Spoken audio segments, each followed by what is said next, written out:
اعوذ باللہ من الشیطان الرجیم بسم اللہ الرحمن الرحیم سورۃ صاد بسم اللہ الرحمن الرحیم صاد والقرآن ذی الذکر۔ تین صورتیں قرآن مجید کی ایسی ہیں جو ایک حرف سے شروع ہوئی ہیں۔ ایک حرف مقطع کہیں گے، اب اسے مقطعات تو نہیں کہہ سکتے اس لیے کہ کئی حروف تو نہیں ہیں۔ ایک سورہ صاد ہے، ایک سورہ نون ہے اور ایک سورہ قاف ہے۔ یہ سورہ صاد جو ہے یہ اس گروپ میں ہے، اس میں جو ہم پڑھ رہے ہیں جس کا مرکزی مضمون ہے توحید۔ سورہ قاف پہلی صورت ہے اس گروپ، ان دو گروپوں کی کہ جن کا مرکزی مضمون ہے آخرت اور انذار آخرت۔ اور سورۃ القلم بالکل ابتدائی دور کی ہے۔ صاد والقرآن ذی الذکر، یہ بھی نوٹ کر لیجئے کہ صاد پر یہاں آیت نہیں ہے، ایک حرف جہاں آیا ہے وہ آیت نہیں ہے، البتہ دو پر حامیم یاسین یہ آیت ہے، طٰہٰ یہ آیت ہے، لیکن کہیں کہیں تین پر بھی آیت نہیں، الف لام را آیت نہیں ہے، الف لام میم آیت ہے۔ تو یہ ساری چیزیں جو ہیں میں نے ابتدا میں جو تعارف قرآن پر تقریر کی تھی، یہ سب توقیفی چیزیں ہیں، یہ کسی کی اجتہاد کے نتیجے میں اور کسی گرامر کے اصول سے، کسی بیان کے اصول سے اس سے کوئی تعلق نہیں۔ توقیفی کا مطلب کہ حضور صلی اللہ علیہ وسلم کے بتانے پر موقوف ہے، جو آپ نے بتایا بس وہ ہے جو ہم مانیں گے۔ والقرآن ذی الذکر، اور قسم ہے اس قرآن کی جو ذکر والا ہے۔ اب ہم وہ صورتیں بھی پڑھ چکے ہیں جن میں قرآن کو الذکر کہا گیا ہے، یہاں ذی الذکر کہا گیا، ذکر والا قرآن جس میں ذکر ہے اللہ کا۔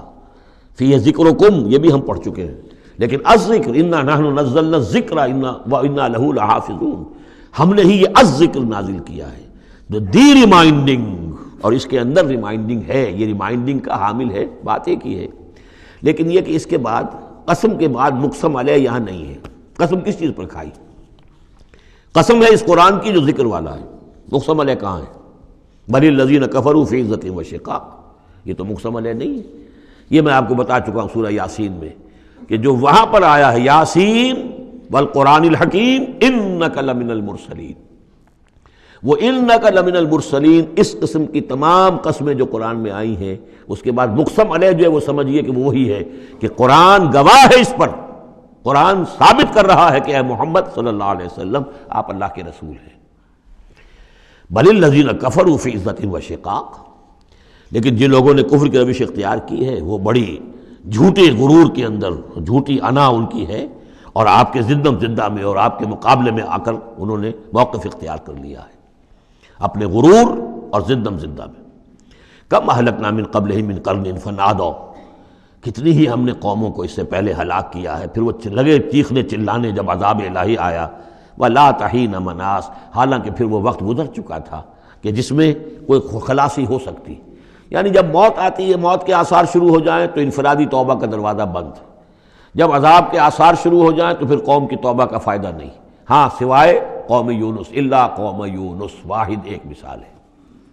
وَعَجِبُوا أَن جَاءَهُم مُنذِرٌ مِّنْهُمْ، اور ان کو بڑا تعجب ہے کہ ان کے پاس آیا ہے خبردار کرنے والا انہی میں سے۔ وَقَالَ الْكَافِرُونَ هَذَا سَاحِرٌ كَذَّابٌ، اور یہ کافر کہتے ہیں کہ یہ ساحر ہے اور کذاب ہے۔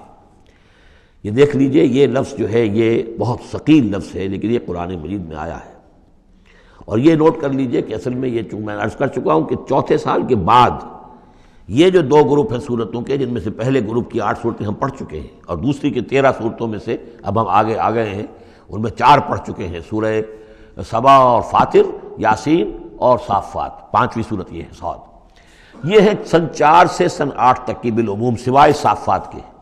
اس کو آپ نے دیکھا کہ 5 رکوعوں میں 182 آیات ہیں، وہ بالکل وہی انداز ہے، چھوٹی چھوٹی صورتیں، رکوع جو ہے 5 ہیں، 182 آیات ہیں، ایک ایک رکوع کے اندر 53 آیات بھی ہیں، ایک رکوع کے اندر اس سورہ مبارکہ میں۔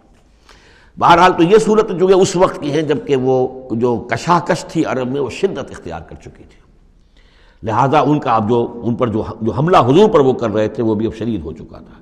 ابتدائی دور میں صرف کہا تھا مجنون، معلوم ہوتا ہے کوئی ان کا دماغی توازن ٹھیک نہیں رہا، کسی نے ہمدردانہ بھی کہا کہ معلوم ہوتا ہے کہ کچھ، جیسے ہم بھی کبھی کہتے ہیں کہ کوئی شخص چلا کشی کرتا تھا، کوئی خشکی چڑھ گئی ہے، کیا ہو گیا ہے، اس طرح کا معاملہ ہو گیا ہے، یہ جایا کرتے تھے، بیٹھتے تھے وہاں غار حرا میں، پتہ نہیں کوئی آسیب آ گیا ہے یا کیا ہوا ہے۔ تو ہمدردی کے انداز میں بھی عتبہ ابن ربیعہ نے ایک مرتبہ کہا کہ بھتیجے میرے بڑے تعلقات ہیں، بڑے عاملوں سے کاہنوں سے میں واقف ہوں، واقعتاً آپ مجھے بتائیے اگر آپ کو اس طرح کا مسئلہ ہے تو میں کسی کاہن کو اور کسی عامل کو بلا کر آپ کا علاج کراؤں۔ تو کچھ ہمدردی بھی تھی، کچھ ویسے استہزاء بھی تھا، کچھ تمسخر بھی تھا، لیکن یہ کہ وہ انداز اور تھا۔ اب جو آ کر انداز ہو گیا، انہیں یہ خطرہ ہو گیا تھا کہ یہ تو بہت شدید ہمارے لیے اب جو صورتحال ہے، یہ تو اب یہ آندھی بن گئی ہے، ہم نے سمجھا تھا مشت غبار ہی ہے، بس یہ ایک ریت کی ایک مٹھی ہے اور کچھ نہیں ہے، یہ تو ایک آندھی بن گئی، جھکڑ بن گیا، لہذا اس کا راستہ روکنا ضروری ہے۔ تو اب ان کا جو حضور پر ذاتی حملہ ہے وہ بھی سخت ہو گیا ہے۔ وقال الکافرون ھذا ساحر کذاب، انہوں نے کہا کہ یہ جادوگر ہے، جھوٹا ہے۔ اجعل الآلہۃ الہا واحدہ، دیکھیے یہ ہے اصل مضمون توحید، ان صورتوں کا جو اصل مرکزی مضمون ہے، کیا اس نے تمام آلہہ کو بس ایک الہ بنا دیا، سارے الہ ختم کر دیے، بس ایک اللہ؟ ان ھذا لشیء عجاب، یہ تو بڑی عجیب بات ہے۔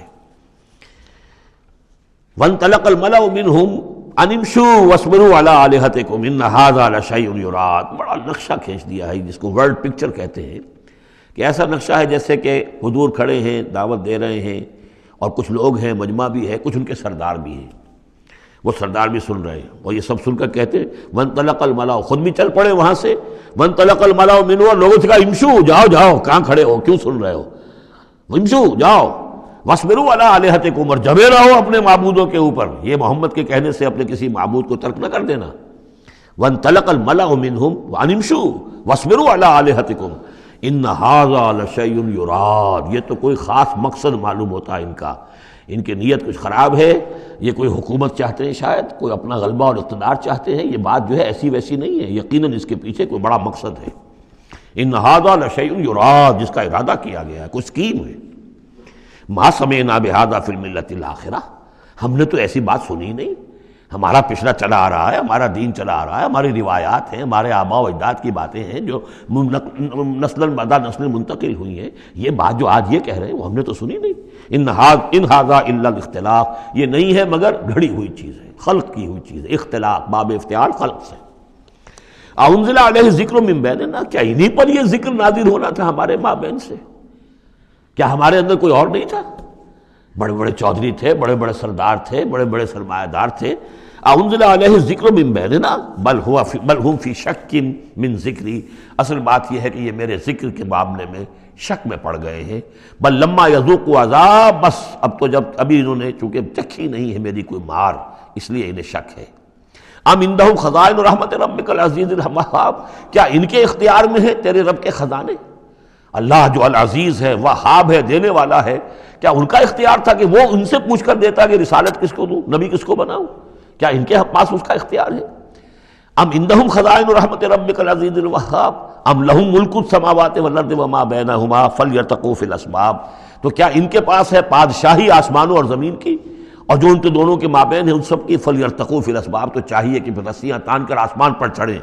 جند ما ہنالک محذوب من الاحزاب، تو جیسے پہلی بہت سی قومیں ہلاک ہوئی ہیں، ایک یہ قوم بھی معلوم ہوتا ہے کہ اب اپنی ہلاکت کو دعوت دینے پر تل گئی ہے۔ صدق اللہ العظیم۔